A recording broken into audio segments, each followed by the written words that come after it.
Good afternoon, everyone, or happy lunch hour, whatever it is. We are in our lunch hour education session with DR, PR, and marketing. Today's topic is using video content to drive new sales. Our presenters are Adam Dooley and Stephanie Fung, and they are both from Dooley PR. Dooley PR and marketing has been around for more than 12 years. They are a powerhouse that strives to bring excellent marketing and communication strategies for your organization. We love having them present for us. They've actually done a few webinars for us, namely restoring your customers' confidence, tools to drive sales, Google your business, and also communicating to your staff and customers in a COVID crisis. So if you're wanting to watch more of Dooley PR, please go to our website and it's under past webinars. Okay, so before we get started, I just want to thank our lunch sponsors. That is the Sexton Group. Sexton Group is an independently owned buying group for building materials, hardware, lumber, manufactured structures. They are a dedicated team of industry experts focused on independent member success. They negotiate strong, regionally competitive programs for all their members coast to coast. They are committed to their 300 members, representing over 400 locations in every province and territory in Canada. Sexton Group works for their members every day so their members can focus on what matters most to them, their business. Okay, so about today's education session. Oh, no, that is not wrong. That is not right. So before we get started, we are going to cover a couple housekeeping items. We are currently live. We are currently being taped. If you do want to access this web education session later, it will be posted to our website as well as posted to the app. And if you want to know how to access that, it is under the FAQ section in the app. Now, to make the most out of this education session, let's discuss how we can ask some questions. So depending on which platform you're using, you can either use the chat, the Q&A, or the ask option. So if you are using the Zoom platform, it's on the bottom, it's the Q&A or the chat. And if you're using the app or the desktop, it's on your right-hand side. You'll see ask, type in your question, hit enter.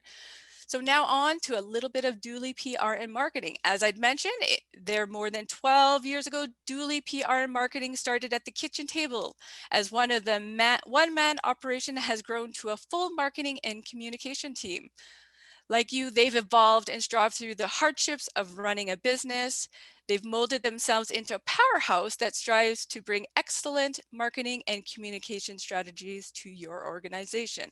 Adam and Stephanie are specialists in marketing communication strategies. They create effective online sales funnels for their client and make them stick.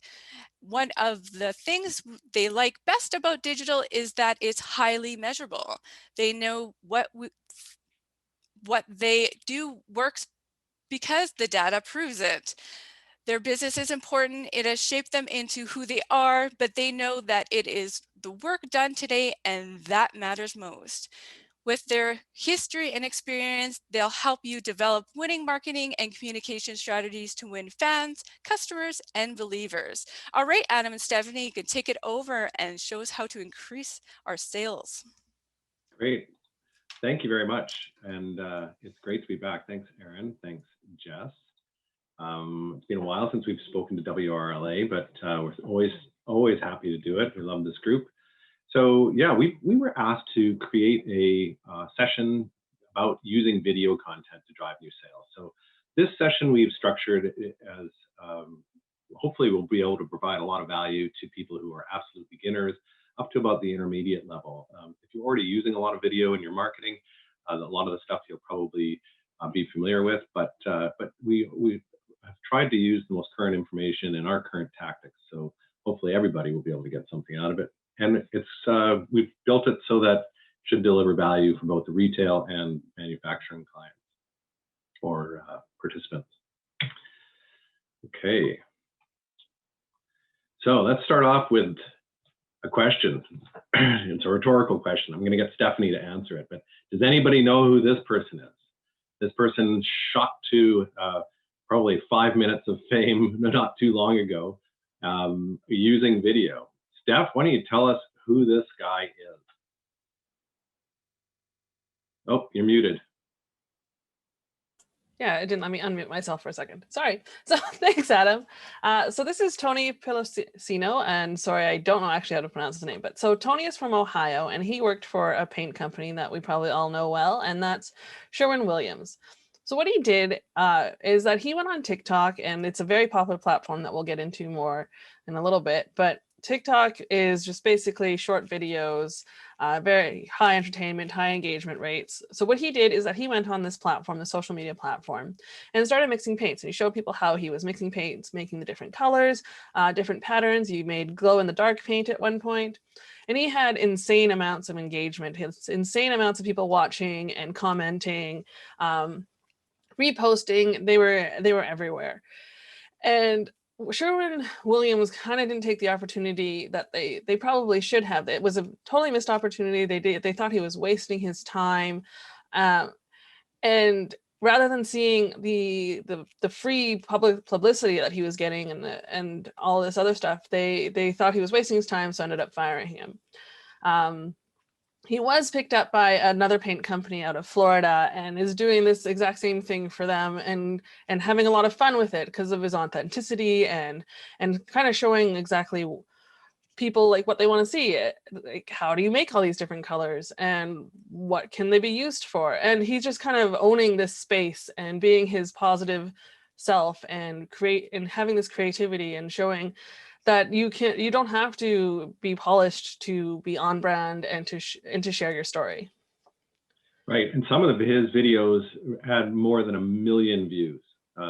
So here's an hourly frontline staff, probably not being paid much more than minimum wage if he was, and he's delivering just outsized returns in terms of user engagement and customer engagement. So don't do what Sherwin-Williams did. If you have a Tony on staff, prize him. Where's my advanced?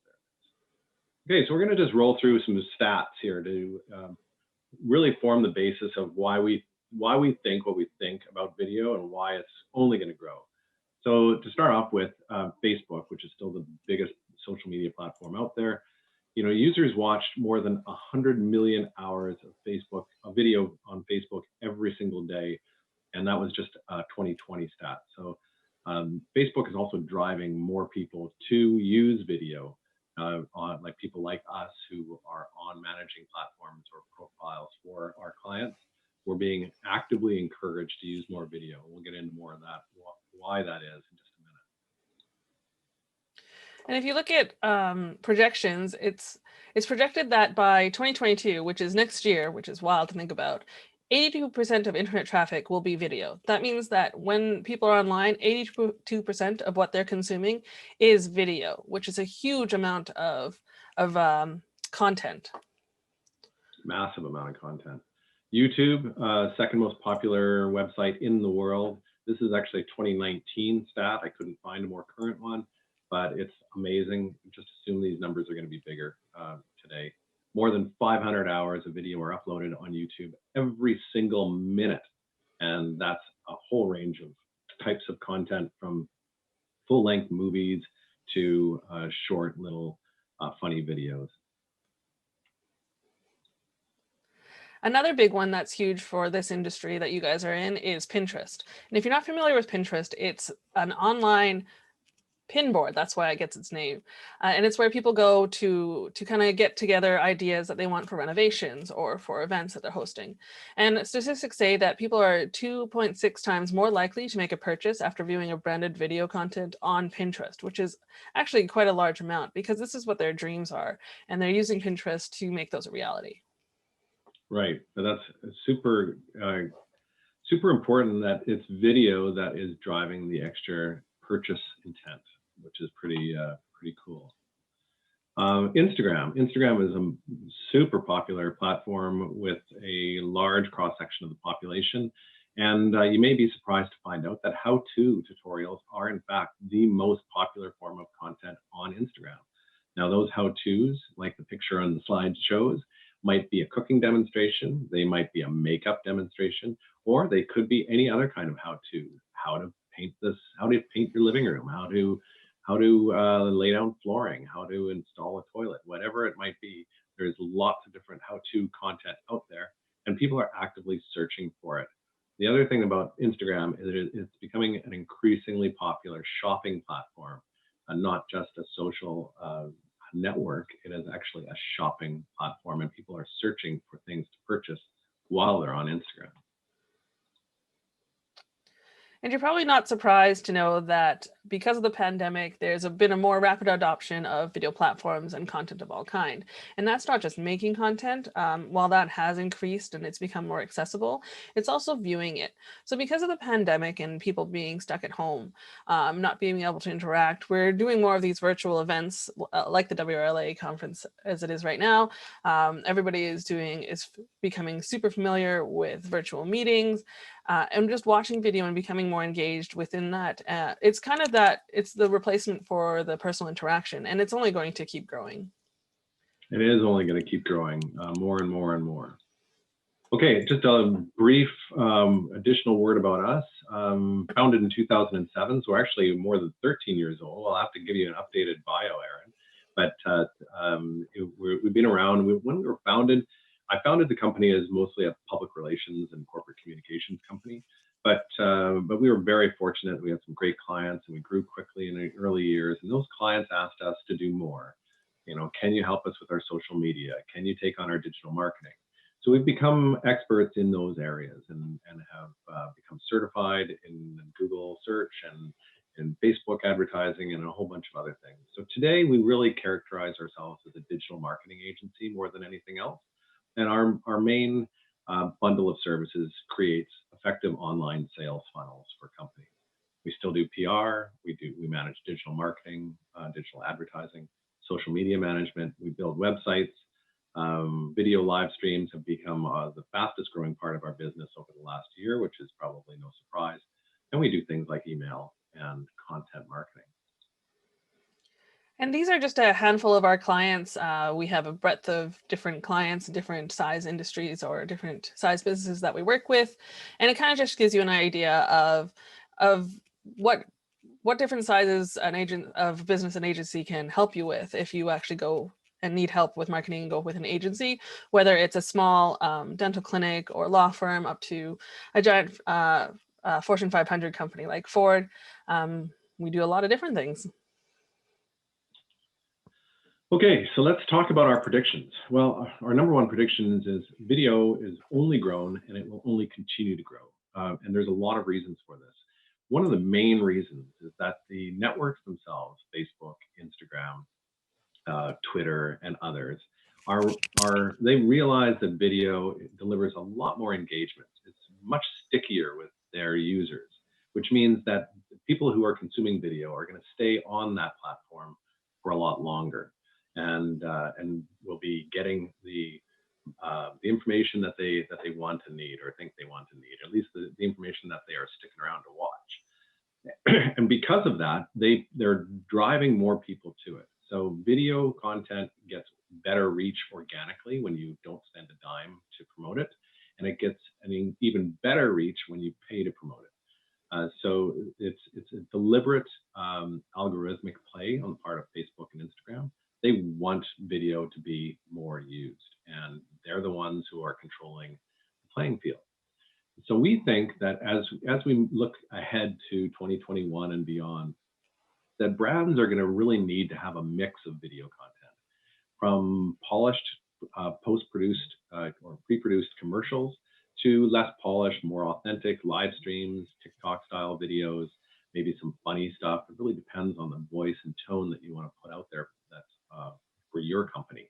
But we see this as only going to grow and only going to become more ubiquitous and more needed for most people who are marketing via social media and other digital platforms. So you're probably wondering now about video content, but and the big question is, where do you start?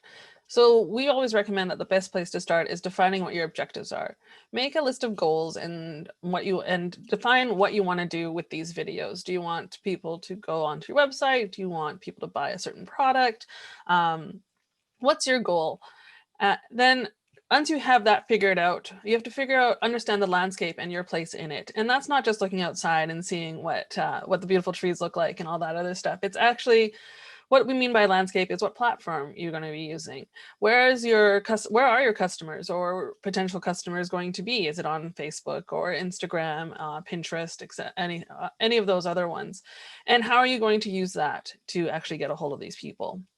So then the next thing you want to do is you want to start with a pilot project. And we say a pilot project because it takes a lot of time and effort to actually make these videos and make them well. So once you reach your objective, once you figure out your objective, start small and work your way up.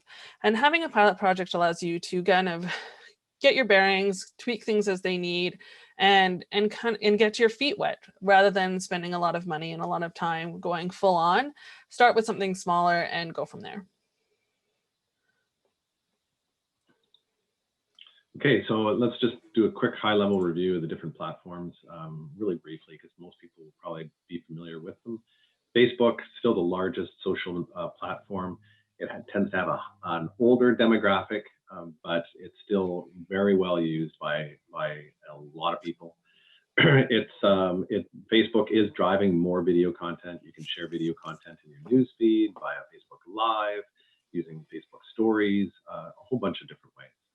Facebook also owns Instagram, which started life as a photo sharing service, but is really now more of a video sharing service. And they also offer a number of channels to share video. IGTV, you can post video in your feed, you can post video in stories.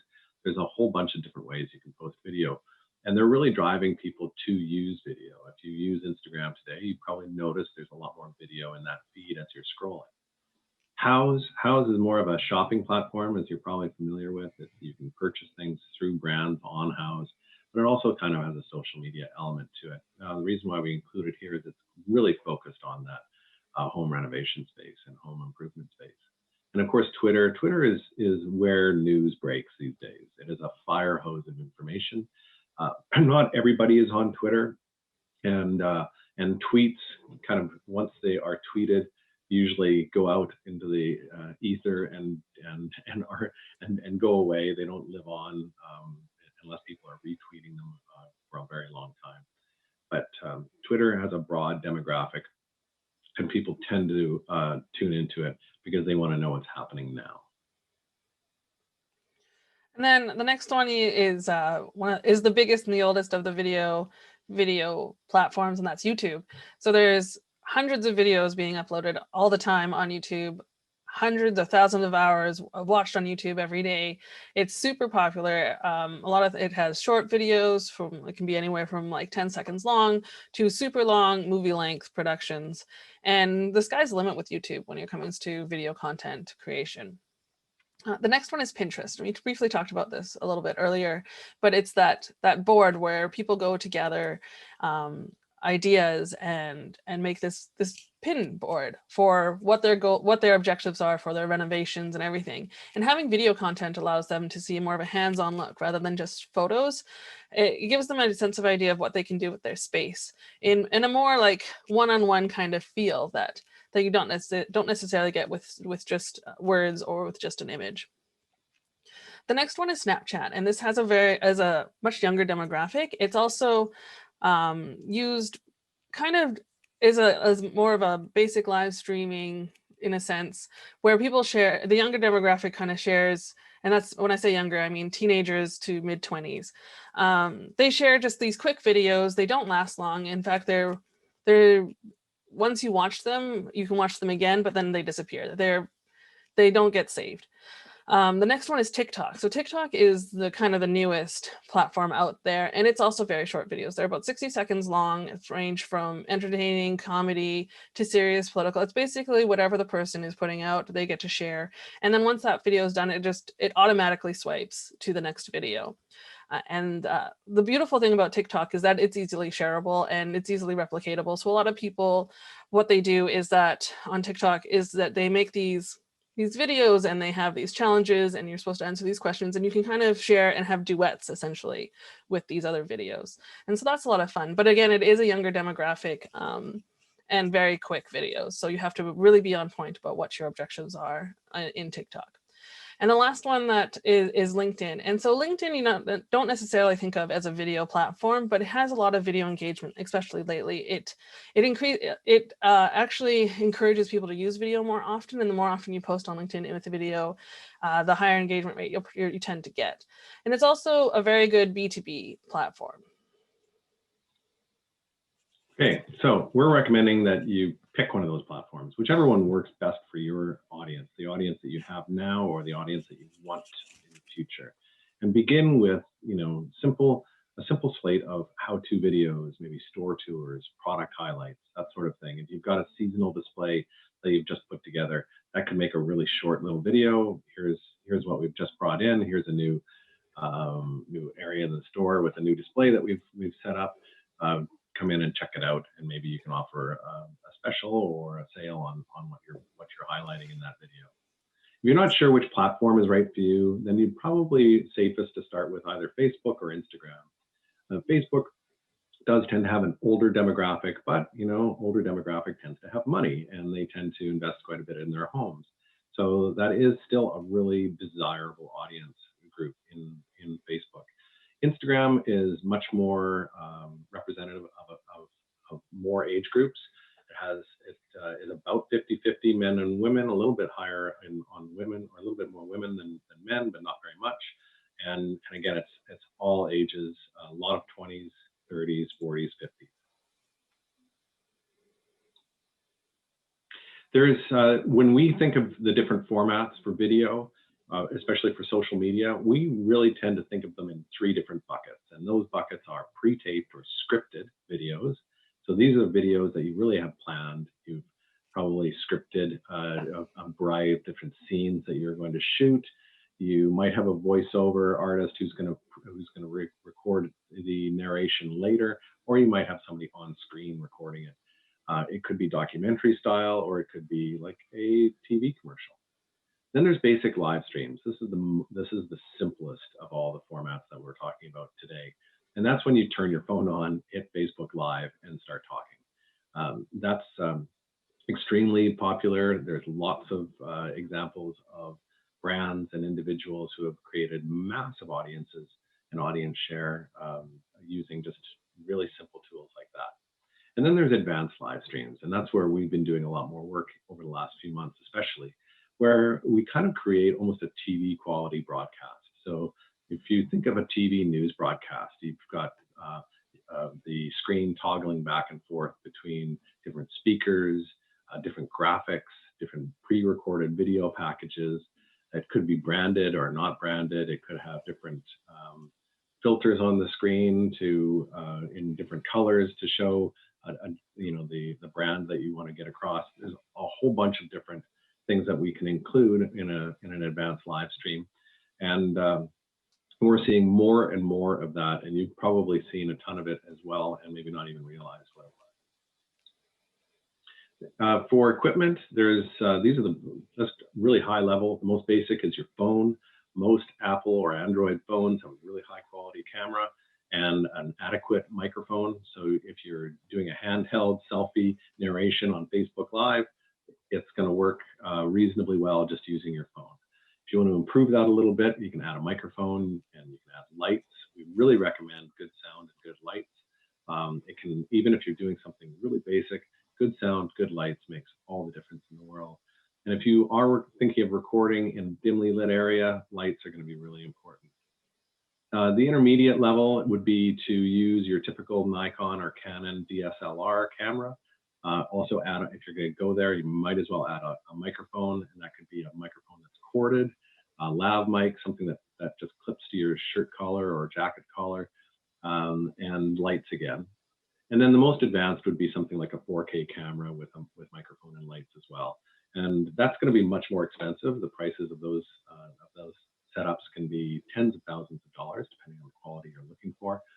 Typically for us, when we're looking for 4K, we're going to be hiring out a video production company that's specializing in that, who's got a sound person, who's got a light person, who's got an entire crew that they can bring to a shoot.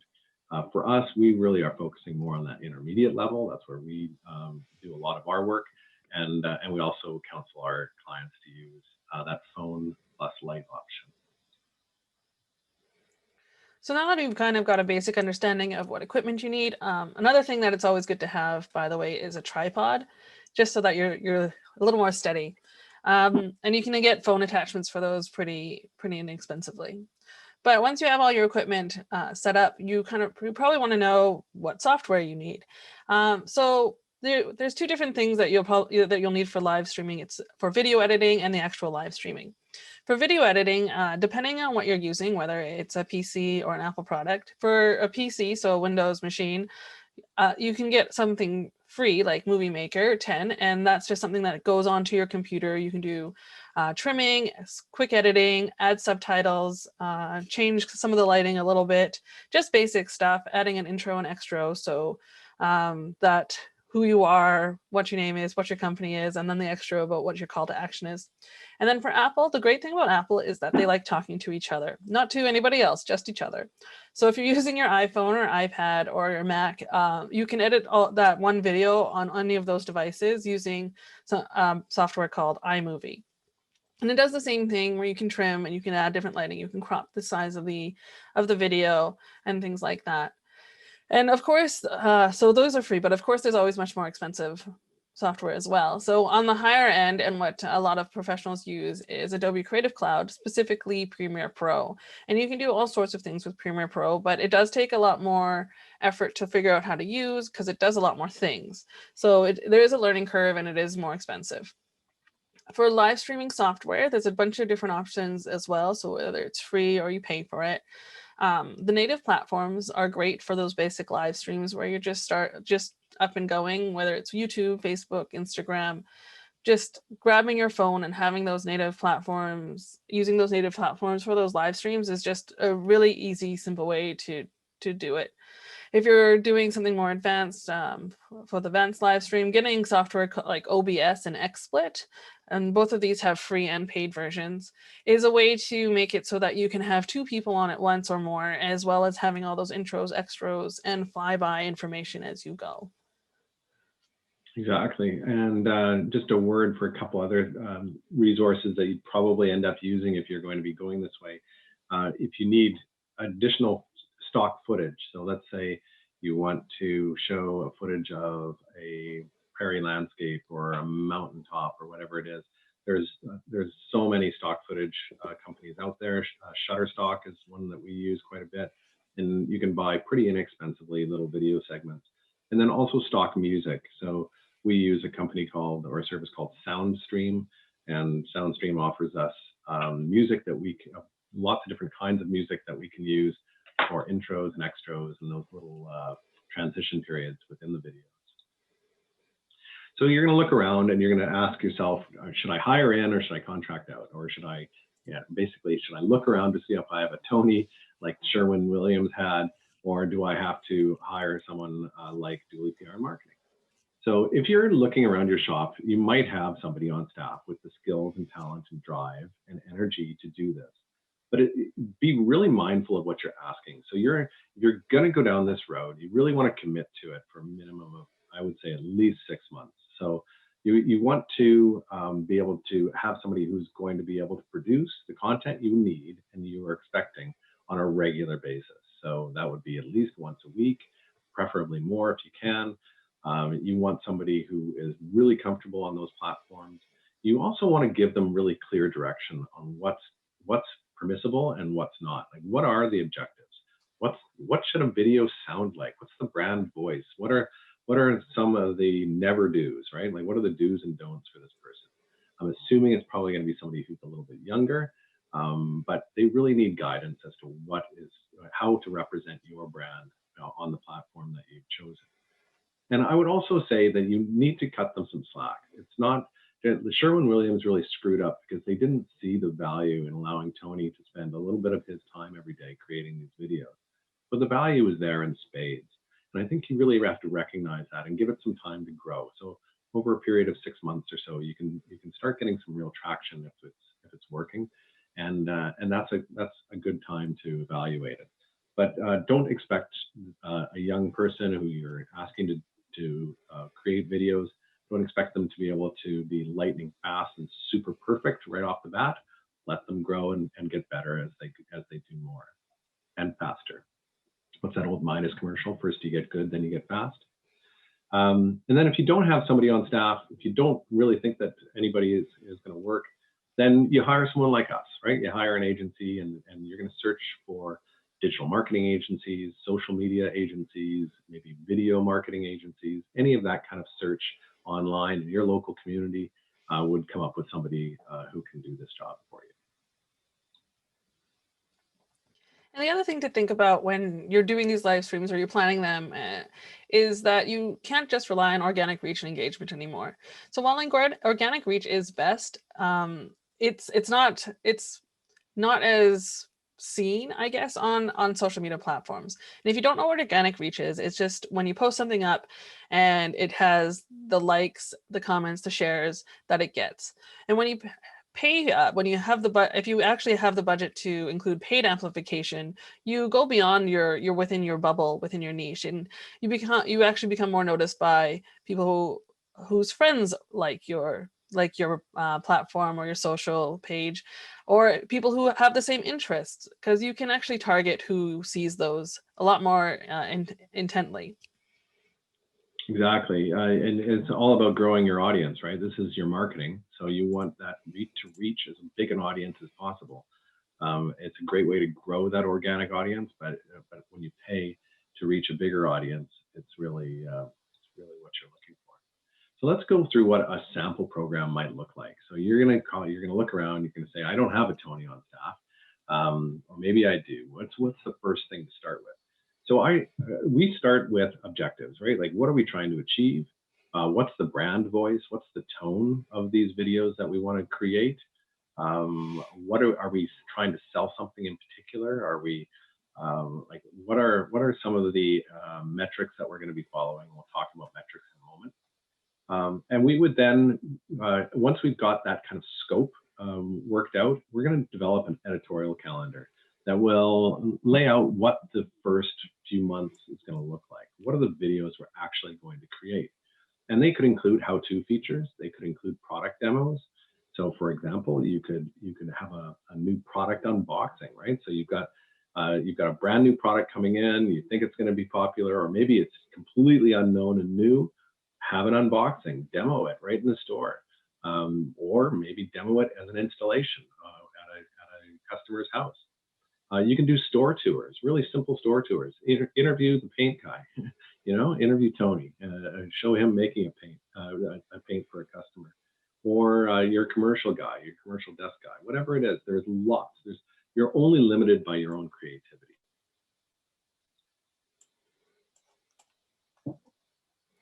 And the next thing you want to know, decide is what format are you going to use? Is it going to be a pre-taped scripted format? Is it going to be a live stream? What kind of live stream? Do you want it to be more less polished, or do you want it to have that polished look? So be clear on the level of production you're seeking, because the more polished you get, the more time it will take and the more expensive it will be. We also recommend that you seek a reasonable level of polish. So they kind of keep it so that whatever you're having in your in-store demos have that same level of expectations. You want people to get a realistic view of who you are and your store. So, and then if you're getting an agency kind of like us, we'll probably want to film multiple episodes in one day. So what we typically like to do is like to film an entire month's worth of content at once, whether that's 2 videos or 4 videos or more.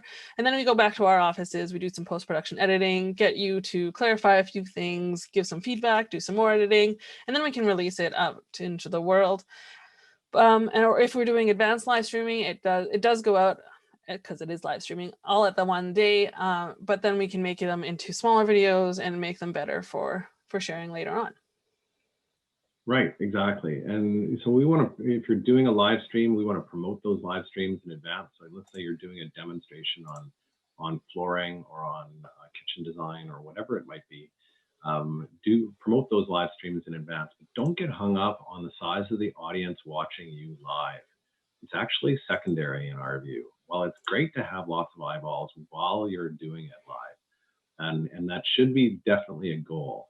We know from experience that most of your views are going to come well after the cameras stop rolling and after you published your video. And that's fine. This is a long-term game. You want to build that audience over and the number of views over time. And the more views you get, the more people will tune into those live streams as well. We will always try to edit the longer videos down to shorter little snippets, take maybe the highlights and amplify those as little ads, little digital video ads that we can put out on not just the network that you're using, but maybe on a different one. So let's say you put it out live on Instagram and you advertise the existence of this video on Twitter or on Facebook, for example. And then that ad might drive people to watch the full video, might drive people to your website or your social page. We do like to simul post or post videos to your website as well, just because I really believe strongly in owning your own content rather than relying on a third-party company like Facebook. So that's what we highly recommend. Don't just do the video, make that video work as hard as it possibly can in multiple formats, including little video ads. And those ads should include a really clear call to action. What are you asking people to do? Do you have a sale? Do you have a new product that you want people to try out? Do you just want people to watch the video? Whatever it is, be really, really clear about what you're asking. And the purpose of all of this is actually to drive sales or to drive engagement or to drive something, right? You want to reach those goals and objectives. And to make sure you should, there's a certain key metrics that you should watch.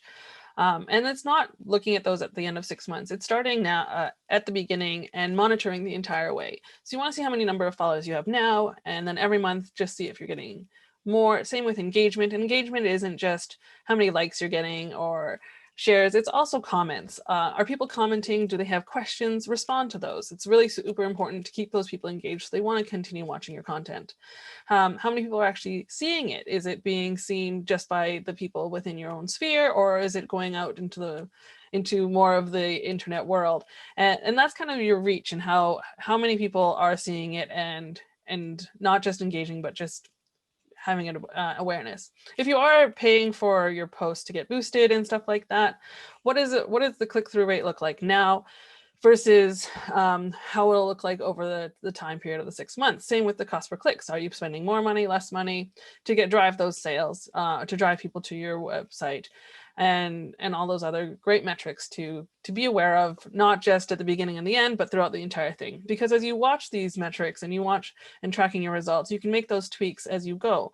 Because each video is different. That's the beauty of live stream. You can actually make changes and make these improvements as you go. It's not static. You can, if somebody asks you to make a certain how-to video, you can do that and see if that consumer engagement increases the actual engagement on your posts and drives sales. Exactly.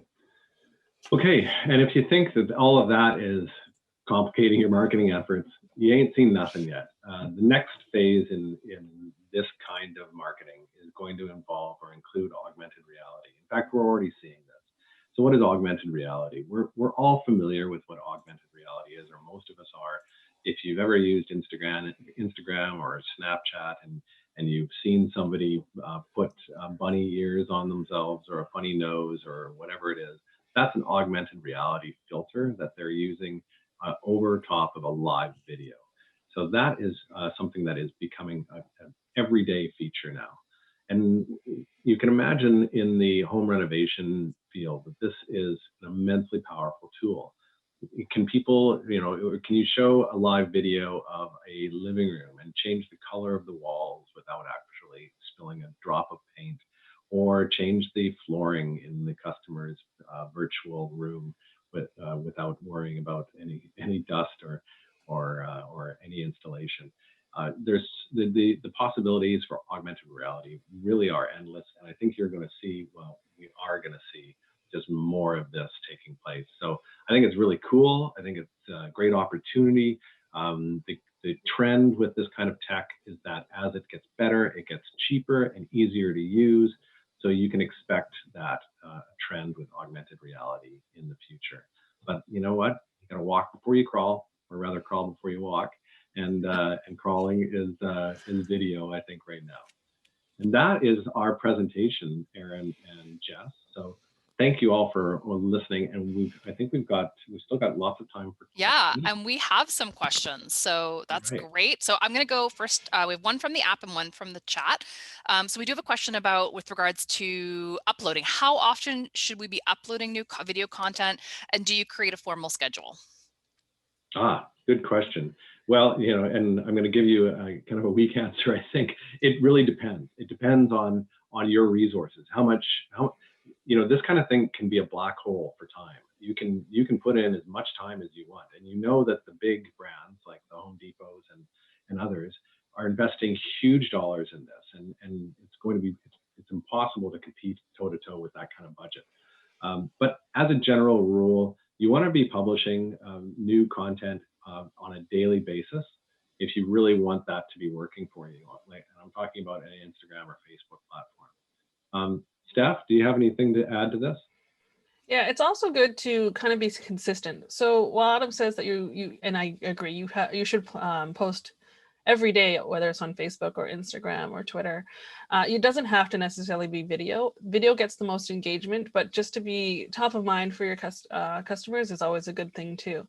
The other thing to realize is that it's just super important to be authentic. So while you don't necessarily have the resources or the budget to make those big productions, authenticity is key for high engagement video content, because if they can see your real self, then they're more likely to actually trust you, to believe in your product and what you're actually standing for. So being authentic, being present, and being top of mind are what you should look for when you're making content, whether it's video or not. One of the, I'll just draw one example. So there's a nursery garden center here in Winnipeg, St. Mary's Nursery, and the owner there, the manager, is on Instagram, especially starting late winter, right through the summer. She is on every single day. She grabs her phone. It's really simple. It's really low tech. She grabs her phone and she walks to a part in or place in her store, and she talks about a particular plant or a particular feature or a particular product. It's like a 1 minute in and out. It's super fast, and she does it every single day, and super effective. So that's a great tip, actually, especially with so many of our members having so much product in their stores too sometimes, right? Yeah, it doesn't take a lot. It really, and the more you do, the more practiced you're going to sound, and the better it'll be. Okay. Well, then this is probably a good follow-up question. This came through the app. I hope whoever asked this, I'm asking it correctly, but they've indicated that they have 2 staff members that are interested in doing video, but they're wondering, before they do that, should they ask them for some sort of formal, what should they be looking for in a formal proposal before they allow them to take over video? Great question. Oh, that's showing some good forethought. Yeah, don't just cut them loose just because they put up their good question. Just because they're yeah. Don't just give them a camera. They put up their hand, right? Yeah. Don't choose them. So if it were me and it was I was in your shoes, I would ask them to prepare 1 or 2 sample videos. Give them the time to do it. Let them go out and create something, but also don't just let them create it in a vacuum. Tell them what you're looking for. Like, say, hey, I'd really like you to show our seasonal display. Okay, can you do a 60-second video on our seasonal display, or whatever it is, right? And then maybe also give us an example of how you would do a little demo of a product, right? And so you've got 2 little 60-second videos. You can let them play around with it, do some editing, and then you'll know how they're going to come across on camera. You give them an opportunity to explain or to show you what they can do. That's great, and what a great way to get some staff engaged. And also work with them on the objectives that you're looking for, because you have to remember to have those objectives and those call to actions, or it's just a video. And having their input on those things makes it sound, for lack of a better term, less corporate, less stuffy. It brings out authenticity, but it also brings it home to getting people into the store, buying things down that sales funnel, and actually making money, which is what is good for business. Yes, and I can imagine having your actual staff being the ones. It would be great for people buying to come in and see the people who are in the videos too. So that's kind of neat. That's a great exactly. It's you kind of develop into this D-list local celebrity, right? People get to know your face and your voice. D-celebrity. That's awesome. Okay, so of course the question is coming up about advertising these videos? Obviously, a lot of these social media platforms have the ability to spend money. Should we be spending money? Should we be promoting them? Should we be investing in those kind of dollars? If so, what should they be spending? Steph, why don't you go ahead? Yeah, so it really depends on the platform that you're choosing. The amount of engagement that you want. The great thing about a lot of these native platforms, advertising platforms, is that they'll help you build your audience, and they'll tell you how much reach you get and kind of give you an estimate of what that's going to cost you. So if you're looking like for Facebook and Instagram, while it's not very expensive, it might not get as much in reach and engagement as LinkedIn does, but it's much more expensive. The other thing to realize is that you don't need to necessarily go into the actual ads platform especially for things like Facebook and Instagram. You can just press boost post and work through that with actually within on that post. So it's less complicated. How much you want to spend truly depends on who you want to reach and how far you want to reach and how long it's going for. We would kind of recommend going in like 7 to 14-day intervals for each kind of boosted post. It gives you an idea of engagement, doesn't spend a lot of money, and allows you to tweak for the next one rather than going for those really long haul ones. If it's doing well, sure, boost it again. Why not? Get those engagements going. But it can be any range from like $5 a day up to 20 or more, right? It depends on how big of a market you're serving, right? So if you're serving the entire province of British Columbia or Alberta, that's going to be a bigger spend than if you're just advertising to Red Deer area, right? So it's going to be different. But to answer your question, absolutely budget to pay to amplify what you're doing. 100%. Don't scrimp. Don't go to all the effort of creating this content and just hope it's going to reach the audience that you want it to reach. These platforms give you unparalleled ability to target market. So that was going to be my next question, which is you do have the ability to really hone in on who you're targeting. Is that on most platforms or? Yeah, absolutely. So Facebook and Instagram, and Steph, you can talk more to this in a sec. They can target by age, gender, geographic location, language preference, interest. You name it, you can target it. And you might not be able to target exactly to the specific interest, but you can usually, with your creativity, just kind of know, well, my kind of customer is going to be interested in Porsches or F-150s, and so if you know their likely interest, then you can market to them by that way as well. It's that specific, eh? Yeah, you can even specific magazines. You could probably put in like the WRLA magazine and target based upon that. Wow, that's frightening in a bit. Well, and you can also, so Facebook and Instagram also let you create lookalike audiences as well. So a lookalike audience, if you already know that your followers, for example, the people that already follow your Instagram are your perfect customer. This is exactly who you want to reach.